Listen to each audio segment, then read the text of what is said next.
¿Qué tal? ¿Cómo estás? Bienvenido a una entrega de carácter literario en este canal de Master Vidal en YouTube. Bueno, pues vamos directo. Hoy tenemos una obra de teatro. No sé si ya lo mencioné. Tengo un poco esa confusión. A lo mejor habría que hacer alguna cápsula completa a partir de eso. Pero hoy me gustaría particularmente que pensaras, porque las dos obras de teatro tenemos ya tres, claro, tenemos tres obras de teatro aquí. Dos muy antiguas, una de hace muchísimos siglos, que fue Edipo Rey, que sin embargo evidentemente se siguen montando y debe ser todo un espectáculo. No he visto yo todavía puesta a un Edipo Rey. Yo dirigí una con chicos de bachilleres, con actores novatos, con excepción de mi compañero Gesaí León, que hacía el mismísimo Edipo, y fue una gratísima experiencia. Está incluso, me la regalaron, la tengo grabada, está padre, me gustó mucho la experiencia y además creo que la obra quedó bien. Tenemos también Romeo y Julieta. Esa más bien las he visto en películas, pero no las he visto en directo. Tenemos Esperando a Godot también como una obra más de la literatura dramática. A eso voy. Y hoy es nuestra cuarta entrega. Vamos a trabajar al dramaturgo estadounidense Eugene O'Neill, que ganó además el premio Nobel en 1936. O'Neill nació el 16 de octubre de 1888 y murió el 27 de noviembre de 1953. Nació y murió en los Estados Unidos. ¿Por qué este preámbulo? ¿A qué te quiero, a qué te quiero invitar? Te hablaba de estas dos entonces obras muy, muy antiguas ya, Edipo y ambas tragedias, y Romeo y Julieta, que al paso del tiempo las hemos podido incluir como obras literarias, entre comillas, para la lectura. Ya no pasa nada si en realidad lees las obras.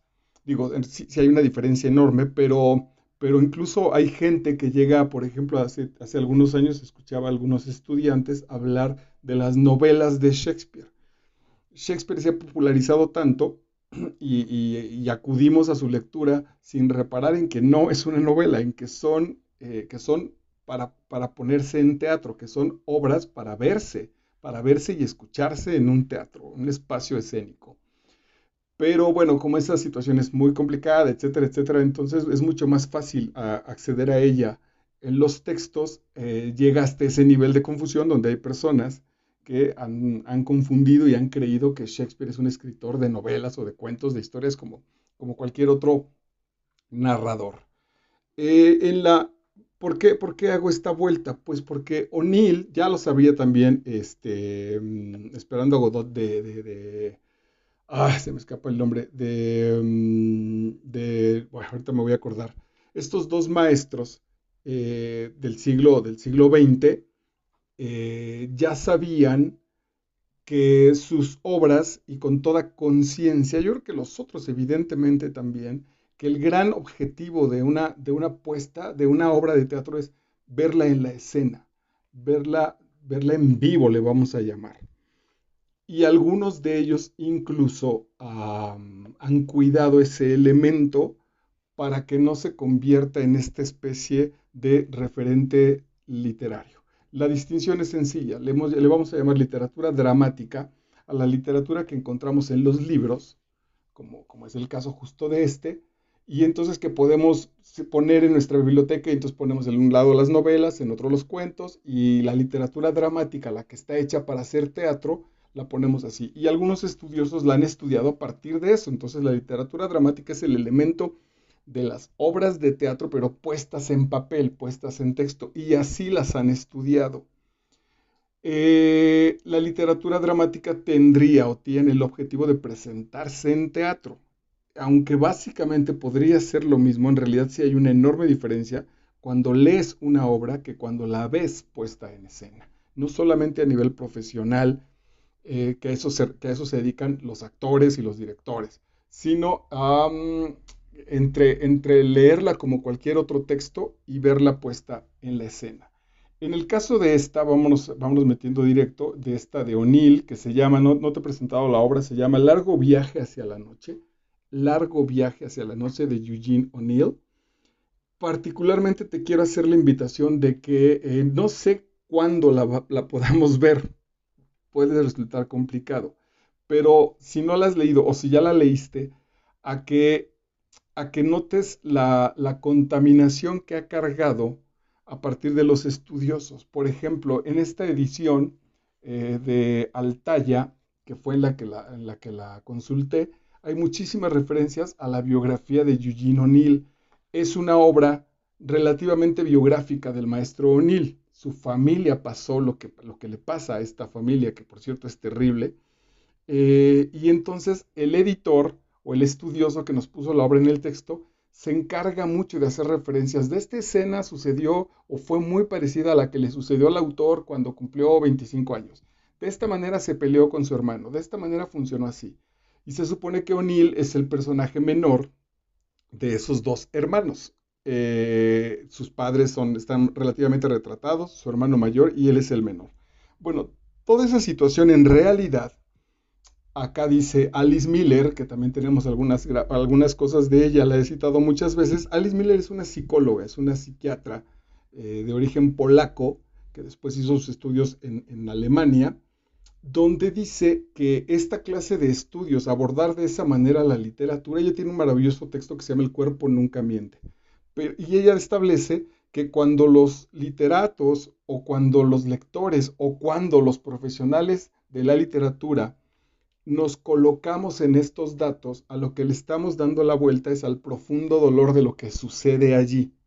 Si yo esta obra, como seguro te pasó o te puede pasar, que eso puede ser una invitación maravillosa a que la leas, si te vas con el engaño de qué bien escrita está, de qué características tan maravillosas psicológicas tienen los personajes, de ay Dios, cuánto de lo que sucedió se parecía a la vida del autor, diría Alice Miller que estás haciendo una lectura pésima, que no te está sirviendo para maldita la cosa. Si de por sí los autores escribimos para no enfrentar nuestros dolores, yo tengo una obrita que se llama Paco y el monstruo y es Paco enfrentado a sus voces interiores y habla de muchas situaciones de mi infancia. La escribí después de trabajar a la maestra Miller, porque si no hubiera dicho, te estás fugando, no estás, ok, haces una obra, lo sublimas ahí, diría Freud, pones ese fantasma, tu fantasma, le quitas la basurita, lo limpias, lo pones lindo y lo pones en una obra de teatro y crees que estás haciendo un bien y está muy bien porque te permite trascender, le hace bien a otras personas, pero tú como autor no te curas absolutamente nada, sigues igual de neurótico, de enfermo. El caso de O'Neill también es así. Pensaba en, no lo he trabajado por cierto, nuestro maestro de las palmeras salvajes. Scott Fitzgerald es otro ejemplo que hacen obras maravillosas, pero que ellos terminan alcohólicos, terminan suicidados, terminan neuróticos, terminan locos. Edgar Allan Poe, el caso de Vincent Van Gogh. Es decir, sí pusieron sus dolores en las obras pictóricas, en las obras literarias, pero no les funcionaron para curarse porque no enfrentaron el proceso de manera directa. Limpiaron ese monstruo. Qué bueno, pues digo, al final de cuentas, entre acabar locos y acabar locos siendo Van Gogh, bueno, hay una enorme diferencia seguramente, pero para el alma le da exactamente lo mismo. ¿Qué hacemos con esa información? Si tú como lector a una obra tan fuerte, tan brutal, tan desgarrada como El largo viaje hacia la noche, te vas con ese engaño de que está bien escrita porque es de O'Neill, de que es premio Nobel, de lo que te decía de los personajes y te distancias de la obra, a menos que, porque tienes todo el derecho, si no ha pasado eso, perfecto, qué bueno. Pero si no te identificas con alguno de los personajes de la obra, teniendo un contexto relativamente parecido, entonces le estás dando la vuelta a un tremendo dolor. Es decir, si esta obra de pronto te gustó muchísimo, te sacudió, te emocionó profundamente, yo creo que lo mejor que puedes hacer es seguir trabajando, tanto en la obra como en tu persona, porque lo que aparecieron fueron tus monstruos, lo que aparecieron fueron tus dolores, y me parece que ese es el gran objetivo que seguramente se planteó O'Neill. No solo intentar exorcizar sus propios fantasmas, sino que nos permitan a los lectores ya de toda la historia, pues a partir de que él escribió en adelante, liberarnos esos fantasmas con la literatura. Ok, pues ese es el punto. Si de manera técnica te facilita el camino, aquí tenemos en las cápsulas de Master, en el canal de Master Vidal unas cápsulas que se llaman la lectura como terapia de Alain de Botton. Y entonces, bueno, revisa las lecturas como terapia. Son 8 herramientas, 8 puntos que nos permiten detenernos en la lectura para revisar como lectores qué nos está pasando a nosotros, qué dolores hay puestos que estamos identificando en la obra. Ese es un proceso psicológico también muy simple. Si tú vas caminando por una calle de Rusia y escuchas unas leperadas en español, volteas a ver porque sabes de qué se refiere, porque sabes a qué se refieren esas leperadas. Si esa gente en Rusia que está diciendo groserías en español, es muy probable que la gente rusa los escuche hablar en otro idioma que posiblemente hasta lo identifiquen, pero no saben que son groserías. Ese proceso psicológico, cuando tú detectas en la obra de teatro, en este caso la obra dramática, que te gustó, que te tocó, que algo te sacudió, que te llamó la atención, lo siento, siento que tengas ese bronca, pero fue por algo, no es de gratis. Es decir, hay dolores guardados en ti que vale la pena sanar. Bueno, pues qué bueno que si los encontraste a partir de un texto, qué bueno que se puedan purificar. No basta con eso, ya depende también del nivel en el que te encuentres. Pero cerrando este comentario, creo que es la forma más útil de sacarle jugo a un texto de esta manera. Si bien siguiendo en las obras literarias, en las obras dramáticas que hemos trabajado, esperando a Godot, estaba puesto como de manera teórica la angustia de la nada, estos personajes que no se mueven, la desesperación del ser humano. Beckett es el autor de Esperando a Godot. Beckett lo manifiesta de manera teórica, entonces un poco incluso queda en el asunto intelectual y dices, bueno, sí, pobre los hombres, estamos así. O'Neill, no digo que esto sea mejor, solo es diferente. O'Neill no lo pone enfrente, O'Neill no lo pone ya con personajes, ya. Es decir, también lo hace Beckett, pero el mensaje de Beckett sigue estando como en la intelectualidad. Acá no. Acá ya el trabajo, por eso es importante imaginarlo o verlo en escena, porque se supondría para el tiempo que está puesto eh, que los gringos están viendo a una señora de clase media. En realidad el drama que está pasando en el largo viaje hacia la noche podía pasar en cualquier familia norteamericana. También hay algo que de una vez quiero destacar.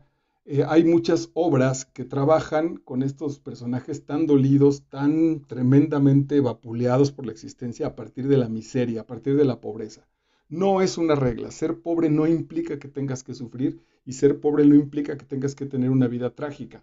Sin duda, eso es mi punto de vista personal, ayuda mucho a ese fracaso. Ayuda mucho a que tu vida sea verdaderamente brutal. Hay que ver las películas algunas de las películas de Buñuel, por ejemplo.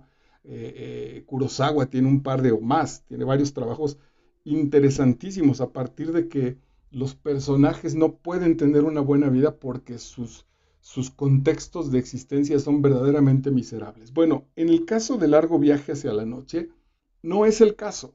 No son pobres, tampoco son ricos, pero no son pobres. Incluso más bien el asunto está con que el papá es un tacañazo, porque el papá es un actor que ha tenido relativo éxito, pero es un pinche tacaño, tiene incluso muchas tierras, pero no disfruta de la vida. Nos vamos a enterar por qué sucede. Entonces, eso también tiene que ver con que aquí no hay pobreza, aquí incluso hay un asunto donde la sociedad va en auge, donde la sociedad se va moviendo. Y entonces, ¿qué pasa? ¿Qué sucede? ¿Por qué esta vida tan terrible? ¿Por qué este sufrimiento tan espantoso? ¿Por qué las enfermedades arrasan esta familia? Si en realidad las cosas se pueden, o sea, podrían pintar de mejor manera. Ok, vamos a abrir esa pregunta, la vamos a estar trabajando a lo largo de nuestra entrega. No tengo muchas notas, en realidad tengo muy poquitas, porque me van a permitir reflexionar esos elementos. La obra está puesta en 4 actos, tiene una limpieza exquisita, está hecha, pues, sin duda, bueno, O'Neill es uno de los grandes autores dramáticos del mundo, con una inteligencia muy clara en las pausas para que el espectador reflexione el proceso, la facilitación incluso de la puesta en escena, cuando manda a los personajes a cenar, por ejemplo, y pone el salón de la cena donde el espectador no lo vea, para no meter en problemas a la producción y tener que poner comida, bla, bla, bla. Todo pasa en una sala. El diseño de las acotaciones son las indicaciones que el autor te pone en el texto con respecto a los libros, van a estar trabajadas, no es nada más pongo la casa normal de una familia mexicana en el 2021, no, la literatura está encontrada, ¿no? La literatura del hijo, que trabaja a Nietzsche, a Cioran, a los existencialistas frente a la literatura clásica del papá, enfrentados hasta los textos, porque también están enfrentadas las ideas. Y esos hombres, estos personajes de estas ideas, desgarrados por esa violencia a la que no la saben nombrar. Quizá la víctima más grande, y también es un gesto muy inteligente de parte de O'Neill, esté en la mamá. El personaje más terriblemente dañado es la mamá. Podríamos empezar a sentir que ahí hay un punto con respecto a las mujeres como tal, que yo creo que sí es cierto, las mujeres arrasadas en este mundo varonil.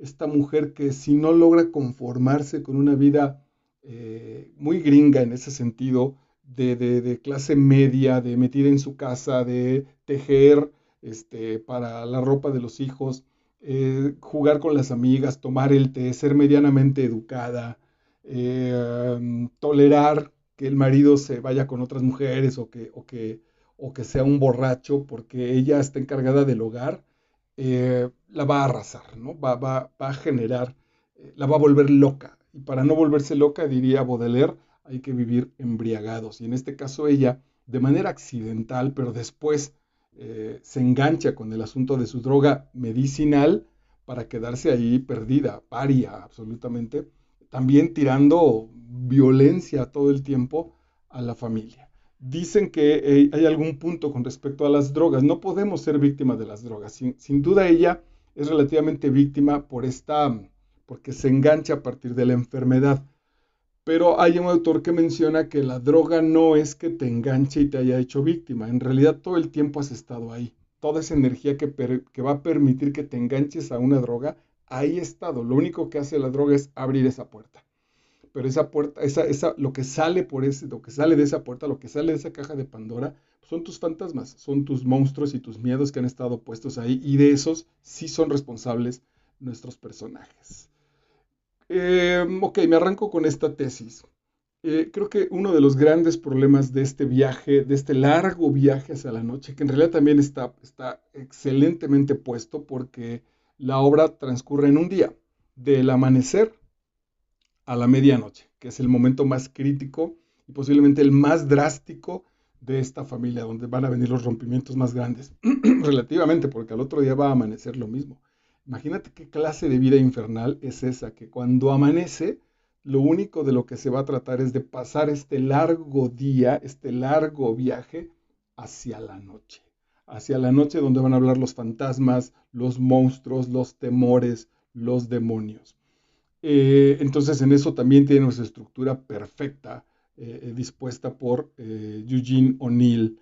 Yo hago dos cosas. Una, a mí me parece que vamos a estar en una obra donde los personajes, híjole, qué complicado es atreverme a decirlo así. Tendría que volverla a leer con muchísimo cuidado. Yo voy a hacer dos apuestas. Una, no ven su realidad, son incapaces de ver sus dolores, y la otra, no los enfrentan. Saben que ahí está, saben que duele, pero no los van a aceptar. Otra vez, entonces vamos a tener una pequeña sociedad, una gran sociedad puesta en el victimismo, muy americano, ¿no? Los gringos han sido víctimas de los europeos, de los mexicanos, de los japoneses, de los árabes, del comunismo, de los negros y próximamente de los extraterrestres, siempre colocados en esa posición de prevención del ataque, siempre colocados en la víctima, esperando que los demás vengan y me ataquen y yo solo me defiendo. Porque no hay un examen interior. No vemos en los personajes un examen donde pudieran decirlo, pues me llamo fulano, me llamo Tairón y soy alcohólico, o me llamo Mary y soy drogadicta. No lo van a aceptar. Es casi inconcebible para la sociedad gringa generar o revisar que han sido autores de su propio mal. Ahora, aquí viene el otro truco. A mí me parece que lo que te decía al principio también, que los estudiosos, los academicistas, lo trabajan mal, porque entonces esta obra en México pues va a estar puesta para muy pocos actores, porque si hay que trabajar, porque es una obra gringa, pero además muy puesta con el asunto de los irlandeses, porque de ahí aparece el sentido histórico en realidad de estos personajes, pues estamos jodidos, ¿no? Porque cuántos de ojos azules y etcétera, etcétera. Yo creo que aquí vale la pena atreverse, mandar a la chingada esas restricciones geotemporales, geográficas y temporales, ese trabajar el texto con esta especie de fidelidad histórica. Me parece que si en algo podemos honrar a nuestros personajes, es en poner el conflicto que ellos encontraron, que es el conflicto humano en cualquier sociedad. Y entonces perfectamente cabe este problema en cualquier familia clase media de la Ciudad de México ahorita mismo, justo ahorita mismo. Posiblemente entonces la mamá esté en otras drogas o esté en drogas mucho más fuertes, el papá con todo el asunto que trae, de ser un mujeriego, de ser un borracho, de negar la violencia que hay entre los hijos, cabe perfectamente en cualquier sociedad. Así que bueno, pues a mí me parece que podemos hacer ese brinco. Entonces, una tesis es que no han aceptado sus dolores, que no han aceptado sus errores, que se han colocado como víctimas todos de los otros. Sería casi sartreano el asunto. Jean-Paul Sartre diría el infierno son los otros y estos ya lo están viviendo de esta manera. La otra, que esa, no sé si ya lo intuía o lo sabría perfectamente O'Neill, habría dos más, una de carácter psicológico, y es que todos los personajes tienen eh, rompimientos, tienen quebraduras en la infancia. Los cuatro que tenemos trabajados aquí han sido niños sin infancias, con infancias infelices, o niños sin infancias felices. Han sufrido, de ahí vienen sus traumas, de una niñez que no ha sido reacomodada, que no ha sido trabajada, y entonces eso también es brutal, porque vamos creciendo con esta carga, y regreso a Alice Miller, puesta en el cuerpo, vamos creciendo con dolores inimaginables en el cuerpo, y que todo el tiempo y a todas las personas las ponemos como responsables de esos dolores. Entonces, un niño que no trabaja esos traumas va a ser un adolescente jodido, va a ser un adulto jodido, va a ser un viejo jodido. Y me parece que en los cuatro niveles estos de la vida, O'Neill ajusta a los cuatro en la familia, porque uno de ellos recién está saliendo relativamente, pues, no está tan lejana su niñez, pero es un joven, veinteañero. El otro está en el proceso de convertirse en un adulto, el hermano que le lleva 10 años de diferencia. La madre, que ya está también en este proceso de adultez, pero que aún no es vieja, y el papá, que así lo anota claramente O'Neill en la mañana, parece 10 años más joven, y para el final del tercer acto, del cuarto acto, tenemos casi un anciano. Entonces, O'Neill trabaja perfectamente ese pócar de edades para abarcarnos a todos y decir, si no trabajas tus problemas de infancia, mira lo que te espera, el proceso de desgaste de cuatro enfermos físicamente puestos en el cuerpo, pues estas enfermedades que aparecen, pero sobre todo del corazón y de la cabeza. No sé qué tan me hizo pensar mucho la obra. Yo conviví con un padre alcohólico que cuando digo un padre alcohólico, a mi padre de todas maneras le permitió terminar su carrera, pagarnos escuela a los hijos, comprar una casa, tuvimos todo el tiempo carros, fuimos de vacaciones mientras fuimos niños a muchos lugares, vestimos bien. Entonces no es tan sencillo decir, ay, ¿a poco si era alcohólico, si logró todo eso? Sí, sin duda, y además amigo de mucha gente también, no sé si alcohólica, pero en ese elemento social del alcoholismo, con parejas que sabíamos los de mi generación y los menores que no eran felices, pero que estaban juntos, un poco ese era el asunto del matrimonio. Eh, ese es el contexto en el que yo lo comparé. Pensaba qué tan difícil debe ser, incluso actualmente, para una familia de enero del 2021, donde la mujer, donde la mamá sea la drogadicta, donde la mamá sea la borracha, donde la mamá sea la que en las madrugadas o en las noches se levanta enloquecida como este fantasma a hablar tonterías que sabemos que se inyecta, eso está fuertísimo. Imaginemos pensar que es la mamá la que genera estas angustias, no es el papá, sino que es justamente en la madre la que cae esa imagen tan brutal. Debe ser profundamente más doloroso. Bueno, pues la idea es esa, pues si no la has leído, suelta todas estas pendejadas culturales y si ya la leíste, no hay un viaje espiritual, hay un viaje de decadencia, hay un viaje al infierno.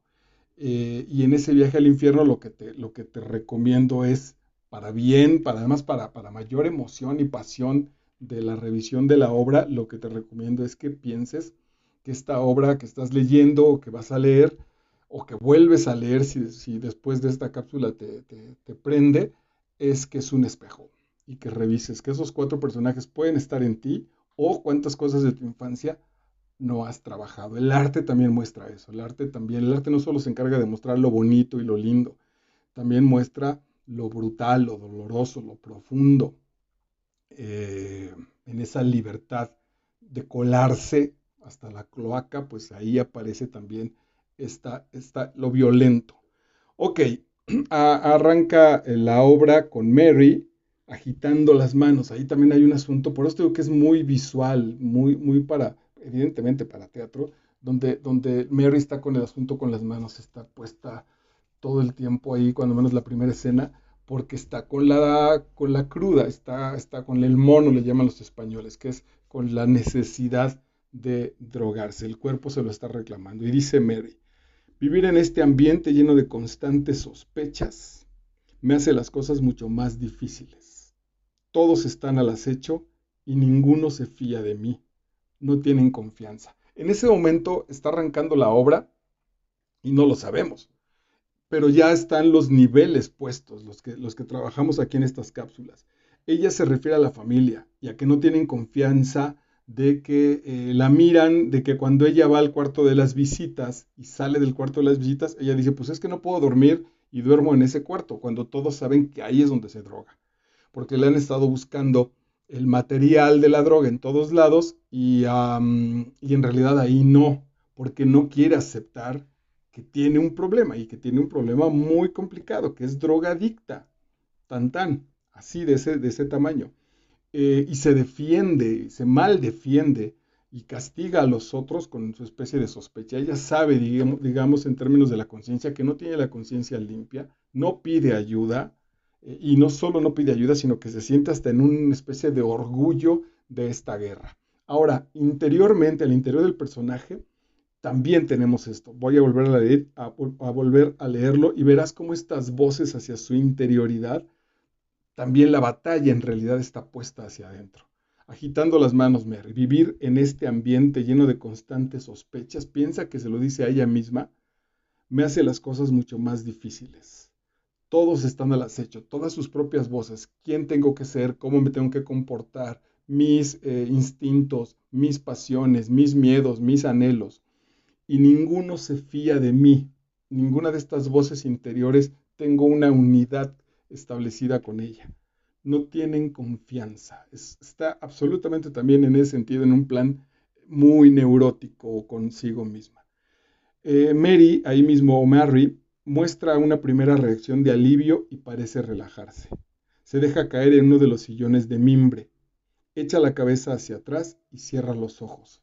Todo esto cuando lo hace la actriz, insisto, es muy bello y la claridad de que algo le está pasando a esta mujer, ¿no? Esta mujer no se puede sostener en pie, se sienta porque no ha pasado nada, no viene de correr, no viene del mandado cargando bolsas, no acaba de bailar.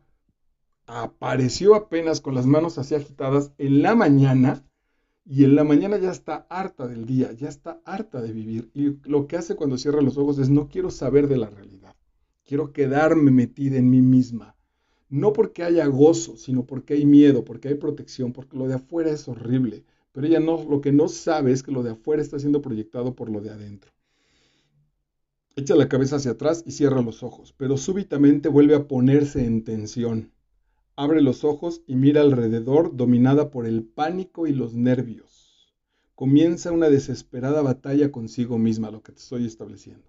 Sus largos dedos, retorcidos por el reuma, tamborilean sobre los brazos del sillón, como si estuvieran dotados de movimiento, independientes de su voluntad. Es una joya, pues yo normalmente no me gustan mucho los autores que ponen acotaciones, pero sin duda que cuando es el tamaño de O'Neill, lo hace por algo. Eh, ¿Qué es la voluntad? Atención con esto, la voluntad, lo que parece que los dedos están dotados de voluntad, que ya no los controla la persona, no te vayas con la finta, sin duda lo provoca la droga. La droga, el alcohol, la cruda provocan esta situación, la misma enfermedad.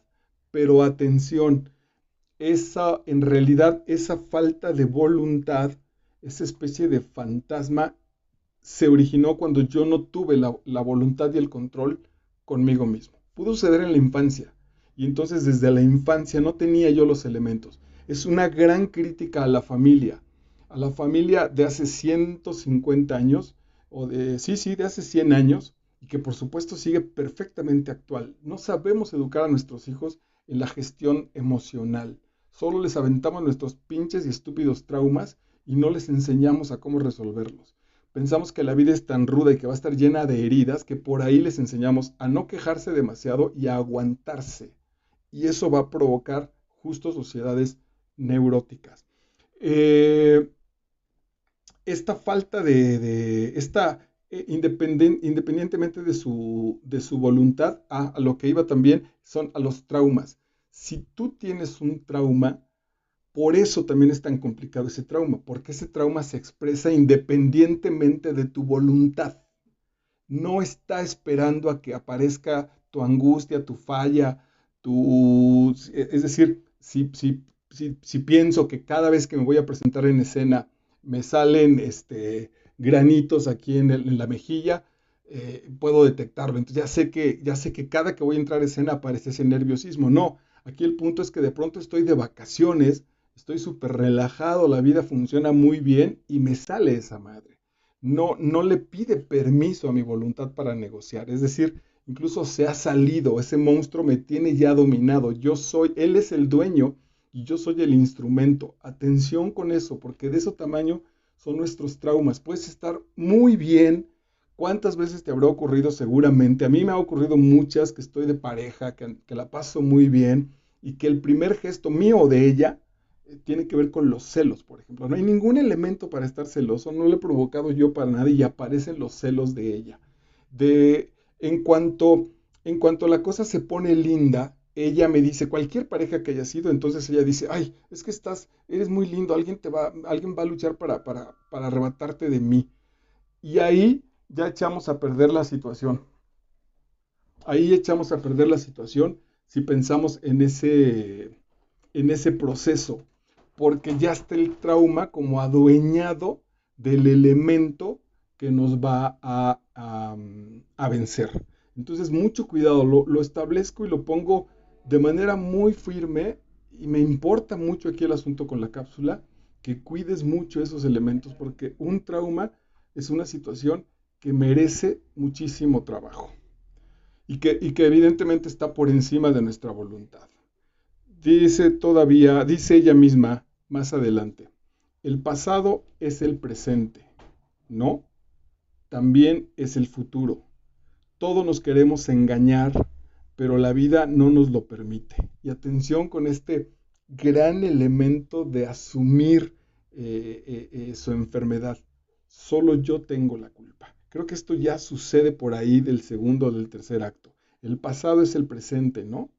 También es el futuro. Ven, venimos determinados por las situaciones que estuvieron puestas quién sabe hace cuánto tiempo. Y lo que nos determina hoy son las estructuras del pasado. Si no las modificamos, si no las sanamos, si no las trabajamos, van a ser también el futuro. Todos nos queremos engañar, queremos pensar que no tenemos traumas, queremos pensar que la vida nos trata así porque así es la sociedad, porque así es el país, porque la gente es malvada, etcétera. No es cierto. Esa es una pretensión de engaño, pero la vida no nos permite engañarnos. La vida es un carnaval descarnado, es un carnaval sin máscaras, donde al final de la fiesta siempre vas a aparecer el monstruo que traes guardado. Solo yo tengo la culpa, dice Mary. Mary misma, que te digo que creo yo que es el gran personaje, el que mueve la estructura al partir la víctima y el monstruo de lo que sucede en esa familia, dice ella misma. Hubo un tiempo en que jamás mentía. Yo a eso le voy a llamar la inocencia. Hubo un tiempo en que jamás mentía. Ahora tengo que hacerlo. Atención, comillas con ese tengo. Ahora tengo que hacerlo especialmente a mí misma. Aquí está mi tesis con respecto a esta obra.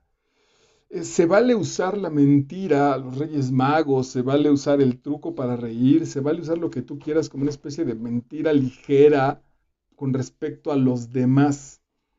Pero cuando la mentira está puesta en ti, cuando el intento de mentirte es contigo mismo, evidentemente ya no hay manera de desaparecer. Eres absolutamente responsable. Cuando incluso, por ponerlo de manera muy sencilla, es, pues, no sé, no tengo novia y me duran bien poquito. Y alguien por ahí, y empiezo yo a presentir que me enojo demasiado, que estoy muy cerca de ser violento. Si no trabajo eso, me estoy engañando. Cuando yo digo, no, son ellas, que ya las mujeres ya no las hacen como antes, yo me estoy engañando. Yo soy el único culpable y ese es el peor o esa es la peor de las crisis. Dice Mary, entonces, hubo un tiempo en que jamás mentía. Ahora tengo que hacerlo especialmente a mí misma. Pero no puedo esperar que me comprendas porque incluso yo no me entiendo. Atención otra vez con ese proceso y regreso al asunto con Alice Miller. Por eso la obra me parece muy terapéutica. Es que no está en el proceso de entenderlo. Hace rato me escribía con una amiga y pues platicando un poco de crisis y de cómo estamos y eso, incluso ella me escribió y me dijo, híjole, es que lo tienes muy claro. Si lo tienes tan claro, ¿por qué te sigue doliendo? Pues porque el proceso viene en otro sentido, es decir, si traigo una herida aquí y me duele o me arde la herida aquí, pues puedo entender que la sangre, que la piel, que la limpieza, que los bichos, que lo que tú quieras lo entiendo perfectamente. Eso, entenderlo, no me evita el dolor, no evita el dolor incluso de que se resane este proceso, de que se restablezca. Lo mismo a nivel espiritual. Entonces, atención también con eso. Por eso El cuerpo nunca miente es un gran texto de Alice Miller al que hay que ir, la terapia, las sesiones de autoayuda, el coacheo, cualquier situación que te permita revisar fuera de tu propia estructura mental esas situaciones que te están doliendo, que siguen jodiendo ahí, que están guardadas, pero que tu cabeza te engaña diciéndote, tranquilo, lo estamos comprendiendo. Y mientras lo entiendas, todo va a funcionar. No es cierto. Ella cada día comprende su proceso y cada día en la mañana amanece cruda de su droga y cada día se droga y cada noche es terrible y cada noche es la misma situación espantosa. Y eso que lo comprende. Yo no me entiendo. Nunca he entendido nada excepto una vez hace mucho tiempo cuando descubrí que mi alma ya no me pertenecía. Ahí posiblemente el dolor, este caso de esta mujer debe estar verdaderamente como profundo en su crisis de adicción, pero mucha atención en la puesta en escena y mucha atención en la lectura. No es una víctima de la droga, el problema no está en la droga, el problema es ella como mujer de ese tiempo, tú como mujer que eres, qué tan profunda está tu tristeza que necesitas una droga de ese tamaño para soportar ese dolor que hace un chingo de tiempo no quieres compartir, al que le tienes miedo y que te fugas ahí. Hoy esa droga puede ser justamente la droga, puede ser el famoso amor a los hijos, el trabajo, la televisión, el quehacer de la casa, el ejercicio, la comida, el sexo desenfrenado, la pornografía. Hay montones de cosas que nos están evadiendo de ese brutal dolor, de qué tamaño necesitas drogarte, de qué tamaño necesitas tu experiencia con respecto al alcohol, al abandono, a la violencia con los hombres, para que te des cuenta, para poder detenerte y decir, puta, de este tamaño fue mi trauma, de este tamaño es mi miedo. Ok, bueno, aquí te decía, entonces ya hay un asunto en el tamaño de su drogadicción donde yo jamás llegué ahí, qué bueno, pero le he estudiado, donde parece ser que hay asuntos donde el alma como si se divorciara de ti mismo, como el alma, como si un momento dijera, ok, sé que estamos alma y cuerpo en la misma situación física, pero tú no quieres cooperar, pues, como si el alma le dijera al cuerpo, yo intento levantarte, pero tú no quieres, tu depresión, tu droga, tu adicción, no se quieren levantar, entonces pues ahí nos vemos, ¿no? Yo ya estoy en otro lado, yo ya no me coloco aquí. Cuando mi padre enfermó de Alzheimer, yo me puse también a estudiar algunos textos y había un asunto simbólico. Alguna vez un psicólogo me lo preguntó, me dijo, híjole, pues quizá vaya a doler lo que te voy a decir, pero normalmente los enfermos de Alzheimer ya no quieren vivir, ya entregaron, ya dijeron, yo hasta aquí llegué, ya no quiero estar aquí, tampoco tengo el valor para pegarme un tiro, pero no tengo una vida satisfactoria. Entonces me empiezo a olvidar de ese proceso. Ya cumplí y ya no quiero estar en esa realidad. ¿De qué tamaño han de haber sido las experiencias profundamente dolorosas para generar una actitud de esa misma correspondencia? Qué solitario está esto, dice Merry. Ya estás mintiéndote otra vez, ya en esta especie de soliloquio que ella va generando para sí misma. Está con un personaje y no quiere, es brutal. Aquí la neurosis es brutal, brutal, brutal. Aquí fue donde yo me identifiqué. Eh, Porque está con la persona y no la pasa bien. Quiere que esa persona se largue, la odia. Está hablando de la sirvienta o de su marido. Dice, puta, los odio, que no estén. Pero cuando no están, los extraña. Es decir, no puede estar sola, pero tampoco puede estar con alguien. Ya imagina ese grado espantoso. Pero ese sí ya está más cerca de nosotros. Ese sí ya está muy cerca de me encanta estar con mis hijos, pero me chocan mis hijos. Me encanta estar con mi pareja, pero cuando estoy con ella estoy celoso, estoy de mal humor, la estoy criticando interiormente. Puta, una tortura mental. No, no quiero estar con esa gente, pero cuando no estoy con esa gente me siento profundamente solo. Ahí, en ese nivel está nuestro personaje. Qué solitario está esto. Ya estás mintiéndote otra vez. Querías librarte de ellos, de los hijos y del marido. Su desprecio y su disgusto no son buena compañía porque se siente victimizada. Estás contenta de que se hayan ido. Entonces, ¿por qué me siento tan sola, Dios mío?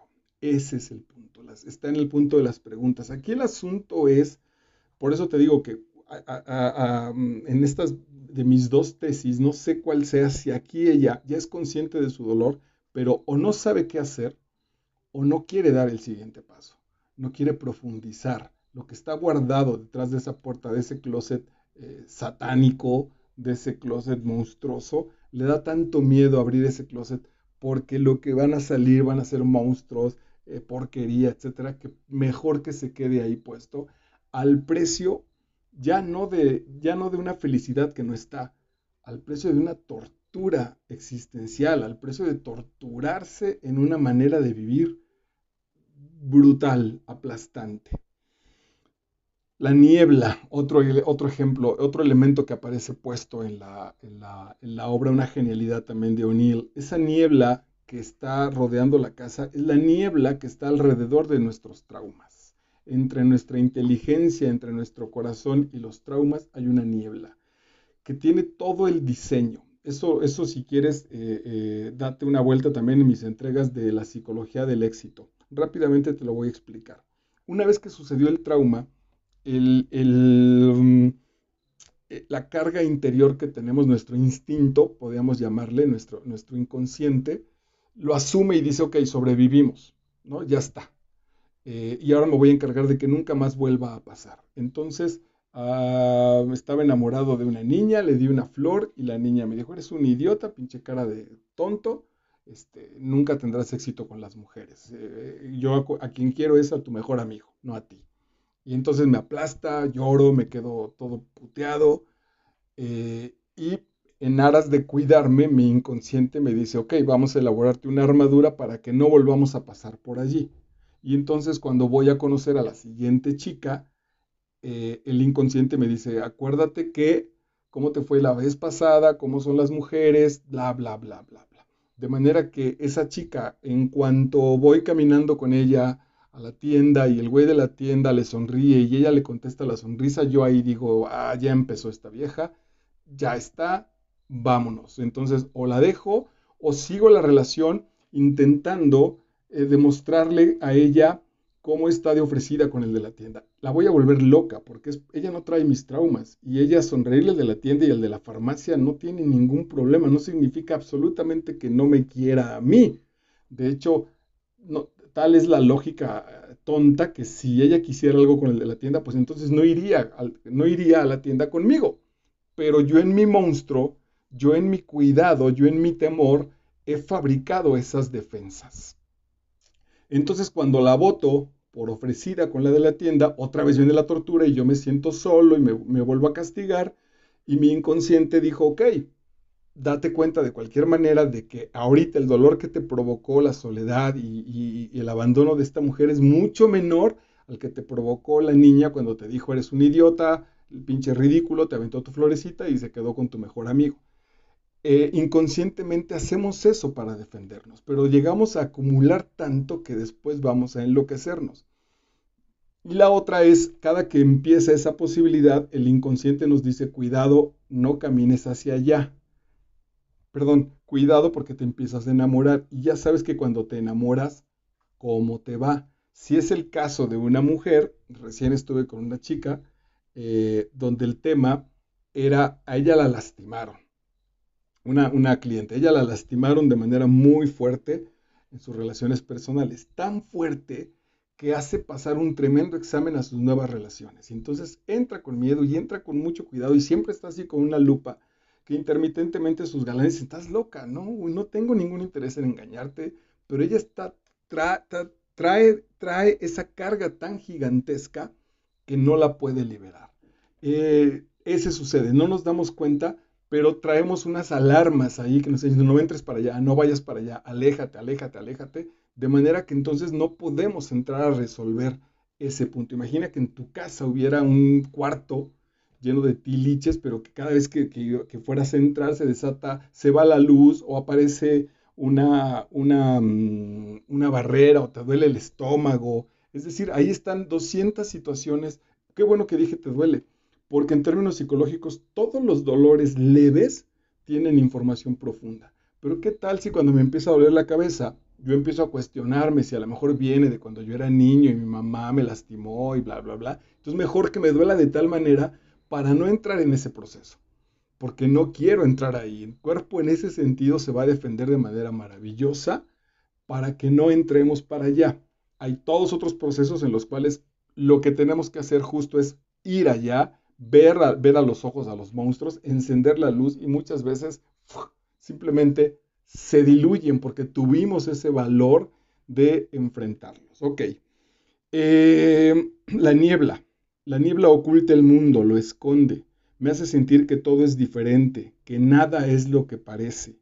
Nadie puede encontrarte, eres inalcanzable. La niebla entre los otros y yo para que no toquen mis heridas. Suena lógico, ¿no?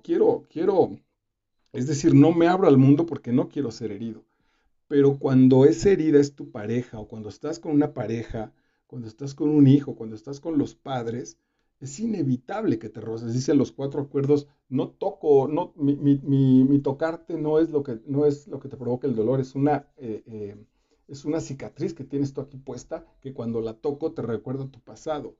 Eh, Ese es el punto. Entonces, vale la pena sanarse, vale la pena limpiarse, curarse, porque estas relaciones están tan cercanas que si no lo hacemos vamos a tener este infierno. Ahí la obra se vuelve absolutamente terapéutica. Si empezamos a curarnos, si empezamos a sanar, evidentemente nos va a doler y nos va a doler muchísimo, pero nuestra obra ya no se va a llamar largo viaje hacia la noche, se va a llamar largo viaje en el día, largo viaje hacia la luz, largo viaje hacia el amanecer. Va a ser mucho más esperanzadora que este largo viaje hacia las sombras, que este eterno sufrir de los dolores que tenemos ahí guardados. Entonces, venga, no luz, necesitamos luz, por más que duela, necesitamos luz en esas heridas y no niebla. No niebla, que al final de cuentas esta niebla lo que destaca es la soledad, porque vas a terminar irremediablemente puesto allí. Cambiarás de relación, podrás renovar la persona, pero el camino es básicamente el mismo. Si en este momento yo digo, ok, cuando anduve con Lupita, la tomé de la mano y chin, me llevó a un barranco. Y entonces, ahora voy a andar con Fabiola. Y entonces Fabiola la tomo de la mano y chin, me llevó al barranco. No, ahora no, ahora quiero andar con Adriana. Y Adriana, y lo que no te das cuenta es que estás llevándolas al mismo camino. No es el nombre de la persona, no es el ser de la persona, es que estás caminando por la misma vereda que te está llevando al mismo puto barranco a que te caigas en él. ¿Por qué? Pues porque es preferible el dolor del barranco a cambiar la situación, porque a lo mejor en el cambiar la situación vas a encontrar otros culpables. Al final de cuentas, y bueno, sí, sin duda vas a encontrar otros culpables. Para el asunto psicológico es más fácil culpar ya no me acuerdo de los nombres, a Lupita, a Fabiola y a Adriana que culpar a Marta, mi mamá. Es mucho más sencillo para mí decir, ay, pues las viejas están locas que decir, puta, mi mamá me traumó. Mi mamá cuando yo tenía tanta edad me provocó este daño. O mi papá, es más fácil echarle la culpa al mundo que decir, no mames, mi papá era un cabrón, era un güey brutal, me fracturó la infancia. Ok, porque eso socialmente, políticamente no es lo correcto, porque a lo mejor todavía mi papá y mi mamá están vivos y los voy a lastimar si intento curar esa herida. Pero no es nada honorable estar jodiendo con una herida donde el responsable se pasea cínicamente. Fui hace muchos años a casa de una pareja donde cuando llego a la casa hay un señor al que no me presentan. Entonces, me presentan a todos, saludo a todo el mundo y ese señor ni se acerca ni me lo presentan. En la cocina, accidentalmente, en vez de yo pedir agua, voy a servirme el agua. Y ahí está el señor y el señor muy amablemente me da hielo, me da agua, bla, bla, bla, platico ahí 3 minutos con él. Van por mí a la cocina, mi novia me saca de la cocina y le pregunto, ¿quién es ese señor? Y me dice, pues es el abuelo. Y yo, Dios, ¿y por qué no está en la fiesta? ¿Y por qué no me lo presentaron? Y bla, bla, bla. Pues porque el abuelo violó a 2 de las hijas e intentó tocar a 2 de las nietas. Y el punto era, ¿y qué chingados hace en la casa entonces? ¿Por qué sigue viviendo aquí? ¿Por qué no está en la cárcel o aparte? ¿Por qué no lo asumen? Pues porque es más fácil hacerse pendejos y no presentárselo a nadie y tenerlo ahí callado que asumir el dolor de puta, fui mujer violada, y este güey quiere violar a mis hijas. Fíjense el nivel de engaño, el nivel de autoengaño en el que vivimos. Afortunadamente ahí no había ni droga ni estas cosas, pero aún así en esa racionalidad preferimos, por lo que implica de dolor, preferimos quedarnos en esa situación que asumirla. Y bueno, evidentemente en nuestra obra los 4 personajes están brutalmente lastimados, brutalmente lastimados. Solo borrachos son capaces de enfrentar a su papá. Ese es el punto. Solo trastornados en la conciencia los hijos son capaces de decirle al papá las verdades. Porque sobrios no, sobrios le tienen miedo, pero sobrios le tienen miedo no solo a la persona, sino también al nivel social. De qué mal hijo eres si no le reclamas a tu papá. Qué mal hijo eres si no amas a tu papá. Hasta culturalmente, religiosamente dice uno de los mandamientos, amarás y honrarás, creo, honrarás a tu padre y a tu madre. No le pusieron las letras chiquitas, aunque me viole, aunque me violó, aunque no cree en mí, aunque sea un borracho, aunque me joda, aunque sea un puto tacaño espantoso, ¿cómo lo ajusto en mi cabeza? Es para volverse loco absolutamente. Entonces, claro, solo desde la borrachera, solo desde la inconsciencia, le pueden decir al papá, eres un pinche tacaño, le pones los cuernos a mi mamá, en realidad no la amas. Brutal, brutal el asunto. Tyrone, que me parece a mí genial, porque todo el tiempo hemos visto a este Tyrone, que es el padre, relativamente exitoso, que están a punto de decirse cosas y que se las aguantan, que están en este asunto de no te quiero lastimar, aunque ya lo mencioné, aunque lastima más mi silencio, no quiero enfrentarlo. Tyrone dice, hablando de su madre, él está dando un speech y está hablando de su mamá y dice, su único temor, el de la mamá, era ponerse enferma. Acuérdense que la infancia de Tyrone, el papá los abandona. Ahí hay otro proceso, es decir, fíjate si no solucionas tu trauma, cómo se maneja. El papá de Tyrone lo abandonó. Tyrone se queda con ese coraje. Pero Tyrone, si no lo sana, si no lo corrige, cuando él sea papá, que es donde lo encontramos en la obra, en lugar de haber perdonado a su padre y ahora quedarse con sus hijos y amarlos, esto lo establece Alice Miller. Él no se da cuenta, pero aún él en su conciencia dice, yo no fui como mi papá, yo aquí estoy, yo me quedé.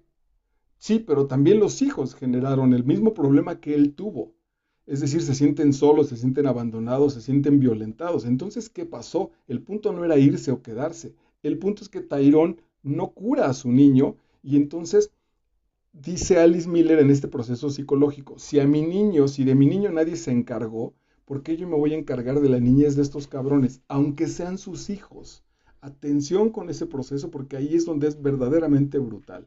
Ahí está el engaño. No es que yo haya tenido una niñez espantosa y entonces mis hijos ya no la tuvieron. No funciona así.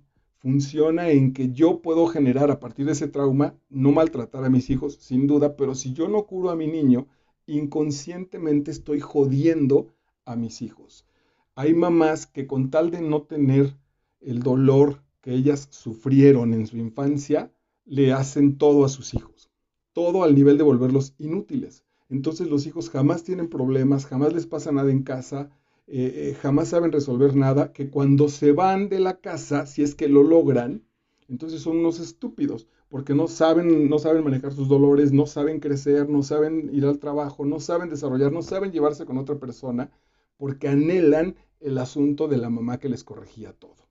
Ese es el punto. Por eso es importantísimo encargarnos básicamente de nosotros mismos. Bueno, Tyrone dice hablando de su madre, el único temor de la madre era ponerse enferma y acabar su vida en un asilo. Fue entonces cuando me convertí en un tacaño. $1 entonces valía mucho. Y cuando se recibe una lección así, es difícil olvidarla. Tan difícil que en realidad nunca la va a olvidar. Tyrone, ahí con su trauma de la infancia, porque incluso él pelea con sus hijos y les dice, pues es que soy codo porque ustedes son los pinches tiradinero y porque nadie va a venir a pagarme mis medicinas cuando sea viejo y ustedes con su odio me van a dejar abandonado. Lo está justificando mentalmente. Él no es capaz de asumir más que cuando está borracho y sale así en chinga, se quiere deshacer de ahí, asumir que toda la fortaleza que se ha inventado, todos los personajes que ha querido hacer en su carrera de actor para evitar ser él mismo, porque él quiere ser otra persona, no quiere ser ese pinche niño traumado. Ese es uno de los elementos por los cuales inconscientemente los actores nos hacemos actores, porque queremos ser otro, porque el que fuimos no fue valorado, el que fuimos no le gusta a nadie. Entonces, ¿qué tal si me hago otro? Eh, bueno, Tyrone no resuelve ese asunto con su mamá, que al final de cuentas es un niño. Él te podrá tener 60 años, ser exitoso en su carrera, tener buenos trajes, comprar un chingo de dinero, aguantar un chingo de alcohol, de whisky, pero en el fondo sigue siendo un niño. Todo el comportamiento aquí también lo tenemos como niños. Son 4 niños peleándose de manera neurótica en su casa. No hay un adulto maduro, no hay alguien que ponga diferencias, no hay alguien que ponga distinciones, no hay un diálogo a profundidad. Y él es parte de ese mismo proceso. Viene traumado desde su infancia con respecto, y por cierto, su infancia 100% amorosa, porque el acto de guardar dinero es para que su mamá no se vaya a un asilo. Eso en realidad en el fondo es amor, amor verdadero.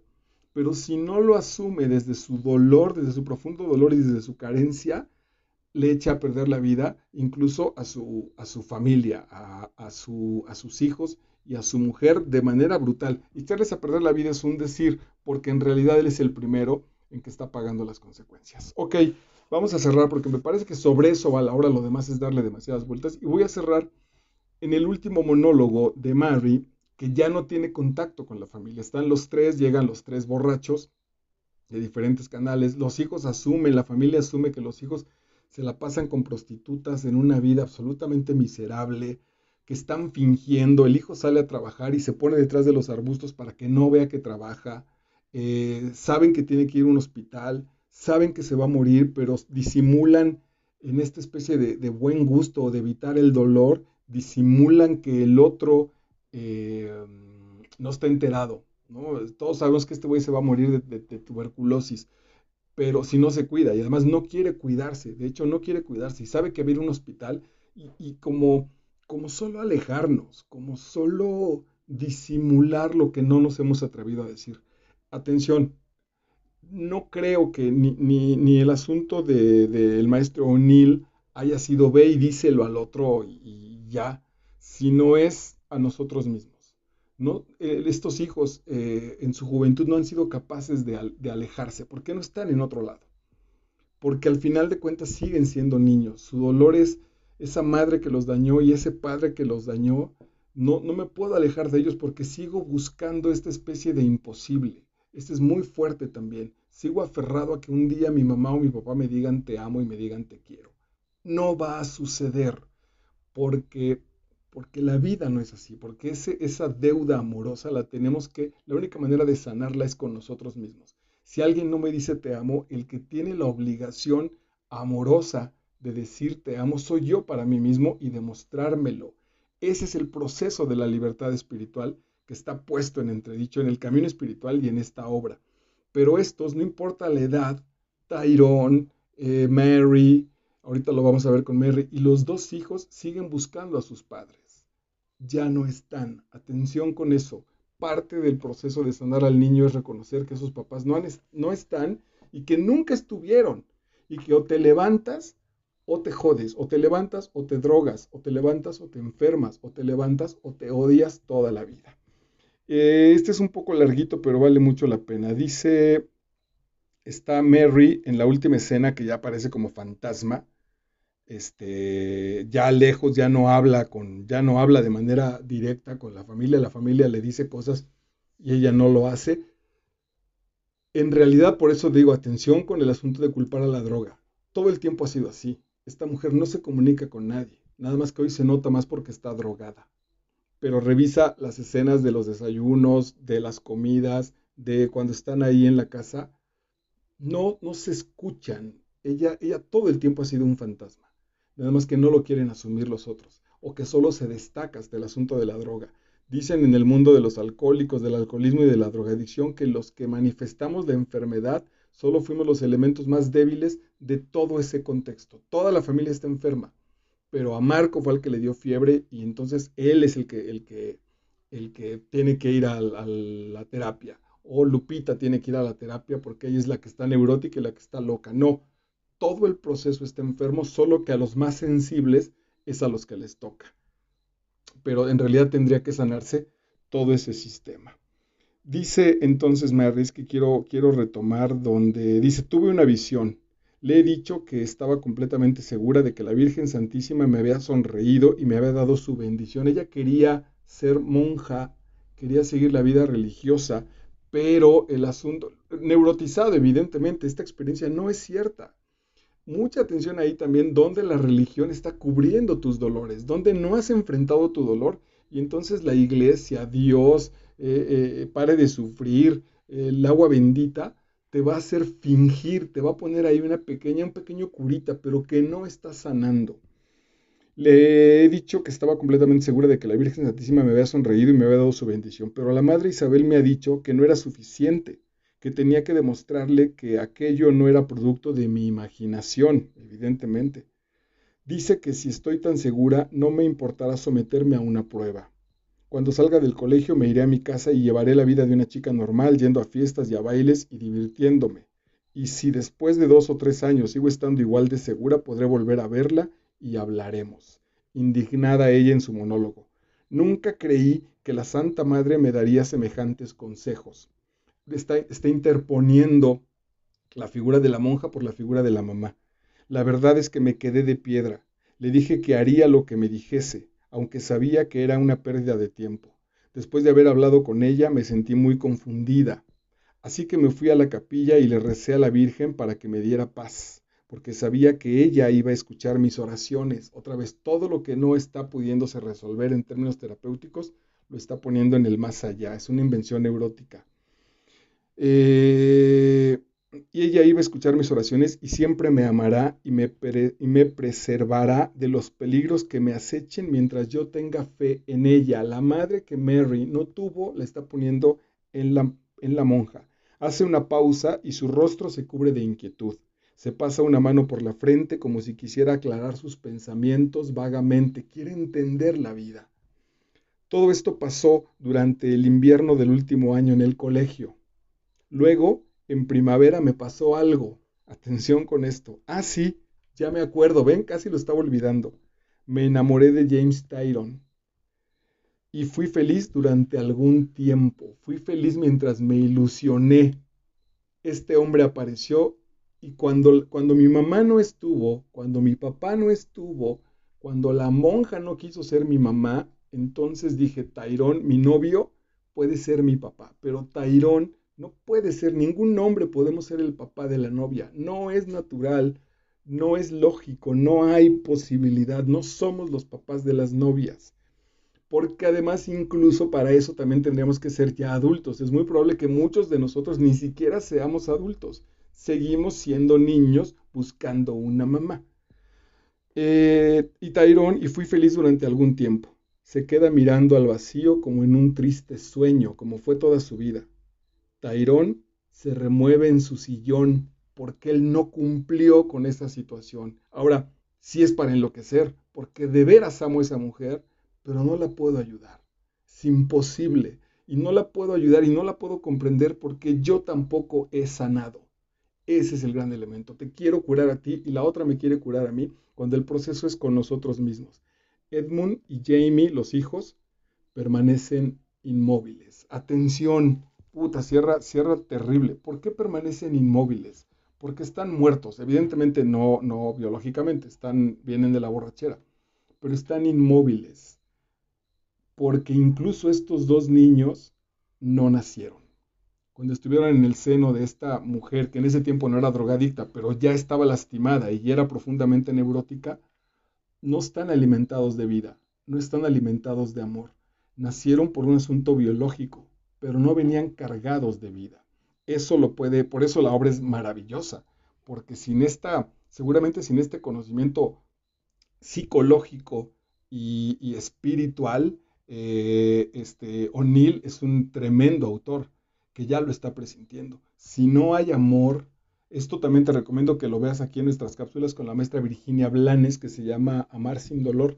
Si no hay amor desde la concepción, estás jodido. Dice la Blanes que en sus textos espirituales, bueno, en su información espiritual, puedes incluso no conocer a tu papá biológico, pero nuestro destino vital se originó 9 meses antes de que se conoce, de la situación en la que cuando mi padre y mi madre se acuestan, tienen relaciones sexuales y aparezco yo en el embarazo, 9 meses antes la vida ya había empezado a diseñar que estas dos personas se fueran acercando. 9 meses antes ya estaba el asunto en el cual papá de Marco y mamá de Marcos se iban a empezar a acercar. No sé si estaban ya casados o se iban a conocer, no sé si el tipo violó a la mujer y después nunca la vio, no importa. 9 meses antes nuestro destino ya está como puesto. Entonces la información de la concepción, del punto cuando el esperma toca el óvulo, viene cargada con 9 meses antes. Entonces, en mi estructura vital venía la historia de los 9 meses anteriores de mi madre y los 9 meses anteriores de mi papá. De manera que si esos 9 meses anteriores de que mi madre se metiera sexualmente con mi papá, ella venía de una depresión, de un intento de suicidio, de sentirse sola, de querer salir de su casa, todo eso lo voy a cargar yo en ese árbol genealógico. También el proceso contrario. Si a lo mejor 9 meses antes mi mamá venía feliz, contenta, alegre, libre, quería compartir la vida y se encuentra con un tipo que también trae estas situaciones, el tipo que genera en esa concepción trae esa información, el, el, el contexto en el que se va a mover esa unión semen, perdóname, sí, bueno, semen, óvulos, espermatozoide, óvulos, ya trae esa información, con esa información está armado, hasta allá atrás, desde allá atrás viene nuestra historia, desde allá atrás viene nuestro proceso, entonces imagínate lo complicado justo que es moverlo, te puedes llevar toda una vida, en realidad así va a ser. Tengo 54 años y hoy en la mañana, te prometo que hoy en la mañana hablando con alguien, dije, puta madre, no lo había visto. Traigo atorado esto desde que tengo 7 años. Hace poquito hice un ejercicio donde les pedí, donde para mí trabajé y establecí el perdón con amigos míos de cuando yo tenía 8 años. O sea, una bola de cabrones que se pasaron de listos y que me humillaron, así me lo compré, pero que sucedió como tal, los perdoné 45 años después. Así que ni modo, pues ese es el proceso. ese es el trabajo que siempre va a estar apareciendo, porque además, insisto, no solo somos nosotros. Soy responsable, soy la posibilidad, que también tiene que ver con la responsabilidad, soy la posibilidad de sanar incluso los 9 meses anteriores de mi mamá antes de mi concepción y por lo tanto también de mi padre. De ese tamaño es el universo. Claro, ahorita lo vemos en términos de trauma y suena espantoso, suena jodido. Cuando algún día lo modifiquemos, cuando algún día le demos esa vuelta, te imaginas también el tamaño espiritual de nuestras participaciones en la vida, va a ser verdaderamente maravilloso. Bueno, gracias. Este fue el largo viaje hacia la noche y que yo tengo la teoría, la tesis, la invitación de que si trabajas tus traumas, si trabajas tus monstruos, lo podemos hacer sobre el placentero viaje de vivir o de una cosa así. Soy Marco Vidal, estás en Master Vidal, en YouTube y ocasionalmente pues en el muro de Facebook. Si tienes alguna duda, si quieres recomendarme alguna lectura, ponerte en contacto conmigo, estoy para servirte. Muchas gracias. Chao.